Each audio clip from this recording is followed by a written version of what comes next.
ৰাতিপুৱা শুই উঠি মোক লাল চাহকাপ দৰকাৰ হয় আৰু হালকা ফুলকাকৈ ঘৰত যি থাকে সেয়াই খাওঁ। তাৰ পাছতে কৰিব পৰাকৈ যিখিনি কৰিব মন যায় সেইখিনি কৰি লওঁ। শুই উঠি আহিয়ে যদি পাকঘৰটো চেফা দেখা যায় তেনেহ'লে বাকী কামখিনি সহজ যেন লাগি যায়।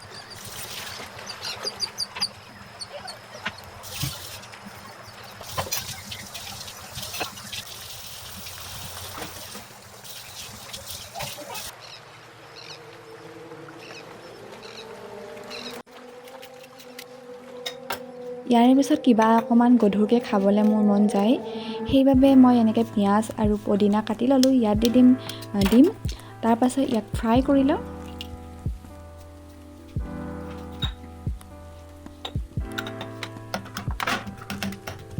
আৰু এইফালে বাতিত আম্মীয়ে মাছৰ পোৰা কৰি থৈছিলে, তাতে নহৰু আৰু জলকীয়া দিয়ে ৰাখিছিলে। মই তাত পিঁয়াজ কাটি ল'ম আৰু দি দিম অলপ পদিনা, খাই বেছি ভাল লাগিব তেতিয়া।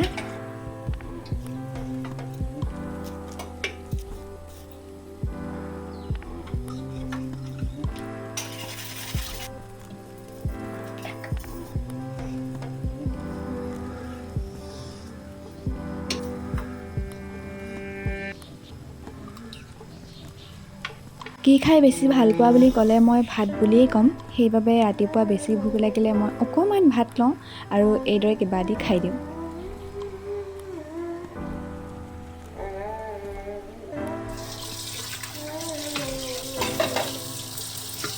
নতুনকৈ লেতেৰা হোৱা কাঁহী বাতিকেইটা আম্মীয়ে ধুই দিলে আৰু এই পটাখন দেখিছে নহয় হালধীয়া হৈ আছে, তাত হালধি পিচিছিলে, গোটা হালধি, সেইবাবে হালধীয়া হৈ থাকিলে। আৰু ইয়াৰ ওপৰতে মই ভাবোঁ পদিনাখিনি চাটনি বনাই দিওঁ, খাই ভাল লাগিব বুলি।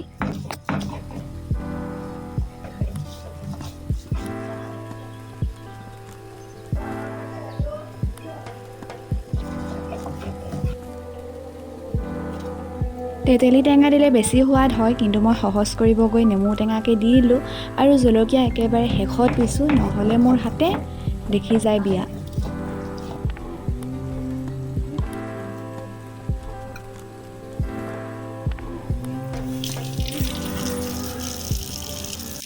ভাবিলোঁ বেচিনটো চাফা কৰাৰ আগত আৰু এটা কাম আছে, এইটো কৰি লওঁ।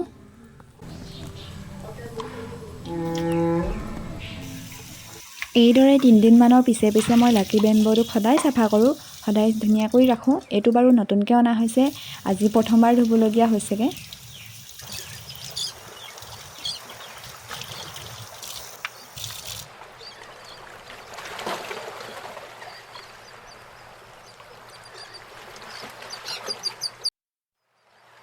আগৰুমত ৰখা এইসমূহো মই 1-2 দিনৰ পিছে পিছেই মুচি থাকোঁ, কিয়নো ৰেগুলাৰ মুচিবও নোৱাৰি, যিহেতু নেকি নন ষ্টপ ধূলি পৰিয়েই থাকে আৰু কষ্ট এনেই কৰা হয় সেইবাবে।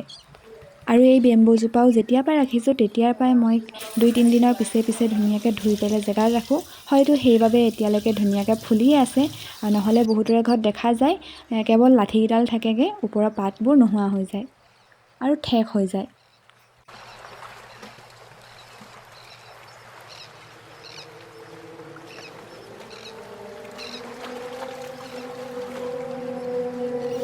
আৰু আগৰুমৰ পৰা 5 ৰুমলৈ যোৱাৰ বাটতেই এই গছজোপা ৰখা হৈছে।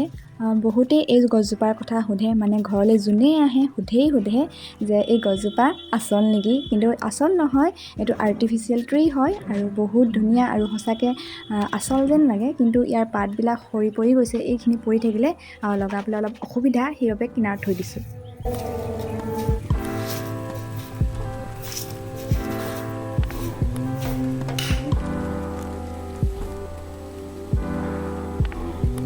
আমাৰ একেবাৰে অকণমানি টিকলু মিকলু ফুলনিখন মই সাৰি আছিলোঁ, তেতিয়াই মনত পৰিলে যে গোলাপকেইপাহ ইমান ধুনীয়াকৈ ফুলি আছে আৰু এইকেইদিন মই বেছি কেয়াৰো লোৱা নাছিলোঁ, তথাপিও ফুলি আছে, ইমান মৰম লগা লাগিছে। ভাবিলোঁ অকণমান আপোনালোককো দেখুৱাই দিওঁ। এজোপা বগা গোলাপো আছে, কিন্তু ই ফুলিলে সি নুফুলে। আৰু এইফালে চাওক এল'ভেৰা, কিন্তু এইটো কেৱল সজোৱাৰ বাবে, মানে অকল দেখুৱাবা, ইয়াৰ পৰা মানে কোনো ধৰণৰ জেল নোলায়। প্ৰথমে ভাবিছিলোঁ এইটো মুখত লগোৱা জেলটো নেকি, সেই বুলিয়ে ৰোৱা হৈছিলে।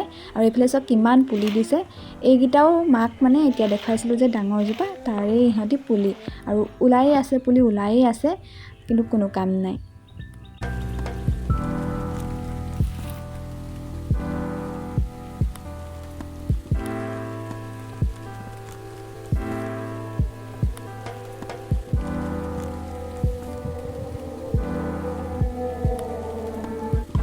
কাপোৰ কেইটামানো আছিলে, সেইকেইটাও নিজৰ হিচাপ মতে মই এতিয়া জাপি ল'লোঁ। আৰু এইফালে চব পানী লাগিলেই হিজাপবিলাক কিবা দাগ লগা যেন লাগে, কিন্তু শুকাই গ'লে গুচি যায়, তথাপিও কিবা এটা থাকে।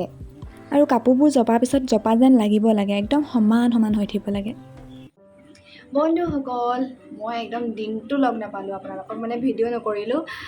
ইটো কৰি থাকোঁতে গুচি গ'ল টাইম যে, আৰু ভাবিছোঁ এনেকৈ বেছিকৈ কৈ থাকিলে বৰিঙো পাই যায় চাগে, নিজকে চেল্ফিত উলিয়াই কথা কিমান কৈ থাকিম, বৰিং হৈ যায় চাগে ন। সেইকাৰণে ভাবিছোঁ এনেকৈ মোটামুটিকৈ দেখুৱাই দিম।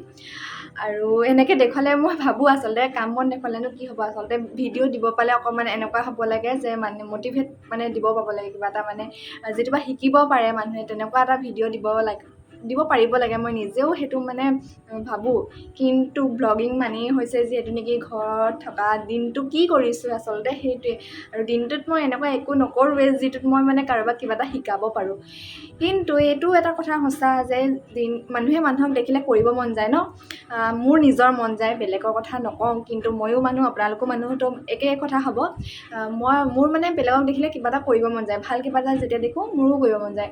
তেনেকৈ এতিয়া এইটো ভাবোঁ যে কাম কৰা দেখিলে বহুতৰ কাম কৰিবলৈ এলাহ লাগে ন, মোৰ নিজেও হয়। মানে আজিকালি এতিয়া মই ভিডিঅ'ত দেখিয়ে বহুতখিনি মানে কৰিবলৈ ইচ্ছা যায়। তেনেকৈ মই যদি কিবা এটা কাম কৰিছোঁ, মোক দেখি মোতকৈ সৰু কোনোবাইও বহুতে চাই, মোতকৈ সৰু ভণ্টিহঁতে চাই, ভাইটিহঁতেও চাই চাগে। তো মই ভাবোঁ কি মোকতো সিহঁতি ভাল পায় ন, তোমালোকে ভাল পোৱা, তো মোক দেখি তোমালোকেও চাগে মই কৰা কামটো তোমালোকেও কৰিব মন যাব।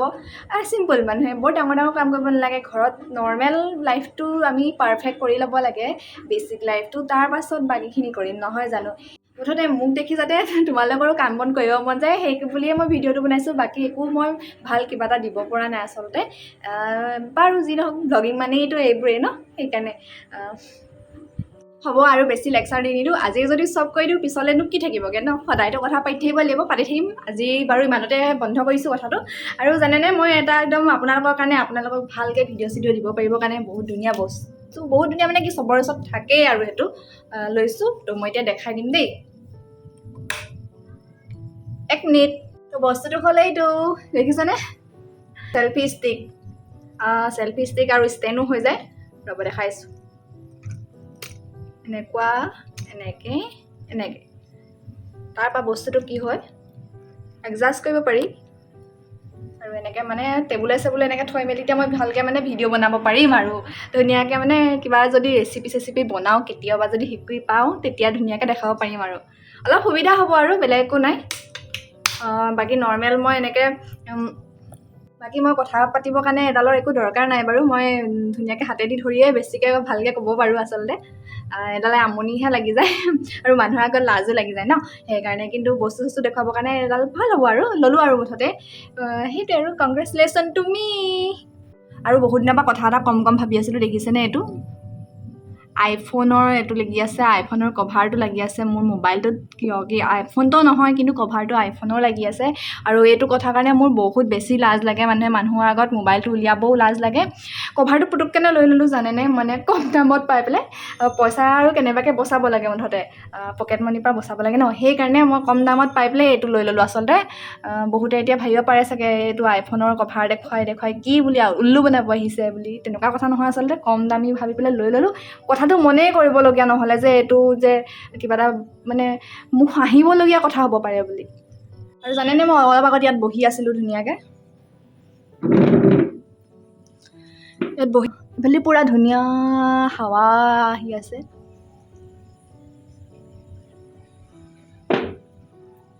আৰু কি পোহৰ ইয়াত এক্সট্ৰাকৈ দিবলগীয়া কোনো প্ৰয়োজনে নাই, ইয়াত মানে ষ্টিকডালতেই আছে, চাব দেই। কিন্তু সেইটো মই মানে ভাল পোৱা নাই, কিবা বেছি টেকটেকীয়া দেখাইছে। নৰ্মেলটোৱে পাৰফেক্ট চব, এতিয়া একদম ভাল দেখাইছে ন। আৰু এটা খুচখাবৰিটো হ'ল কি, ভণ্টি গৈছিলেহে, আকৌ তাই আহিব, মানে এতিয়া আহিব। আচলতে আকৌ আহিবলগীয়া কাৰণটো হ'ল তাইৰ গাটো বৰ এটা ভাল নাই, আৰু লগত থকা ভণ্টিগৰাকী মাকৰো গাটো বৰ এটা ভাল নাছিলে, সেইবাবে আহিবলগীয়া হৈছে। বাৰু যি কি নহওক, লাভটো বাৰু মোৰেই হ'ল, মই লগটো আকৌ পাই যাম দুদিনৰ বাবে হ'লেও।